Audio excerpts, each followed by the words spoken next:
you to take about 20 seconds and open up your mouth and give God the praise that he's working out of you right now.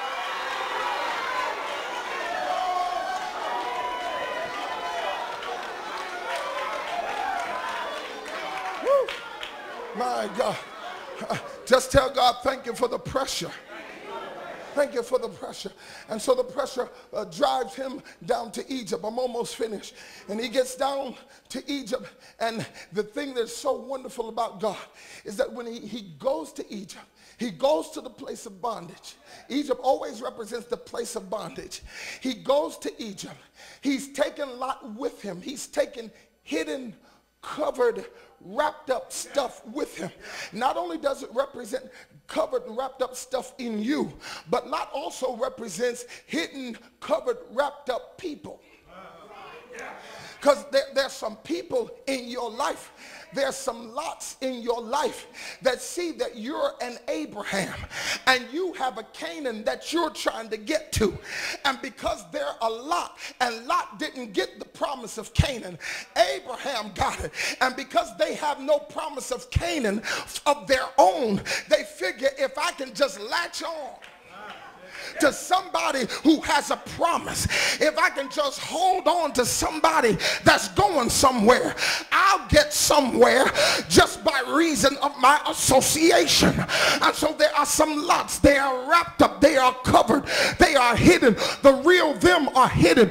You don't see that they really don't love you for you. They love you for what they can get out of you.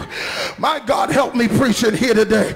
They love you for what you bring them to. They bring absolutely nothing to the table of the relationship. Everything that happens because of you. Every time you go out, it's on your card, it's on your gas. You're the one always encouraging them. You're the one that's always praying for them. Sometimes you need somebody to pray for you and take you out to lunch. I can't get no help in here. You're connected to a lot. And so they're down there in Egypt. He's taken Lot, wrapped up, covered up, hidden with him. And he's down there. He's in a place of bondage. But the good thing about God is that God covers him in Egypt.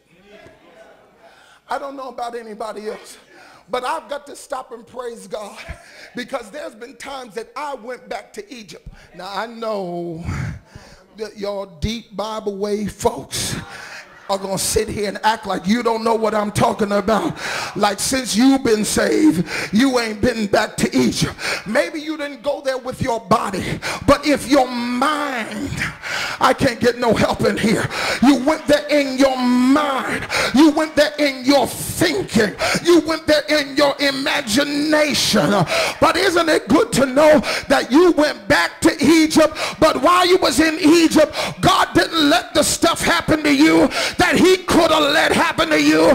There's some of you, your body went back to Egypt. You went back to the places that God told you to never go back to. You went back to the people that God told you to stay away from.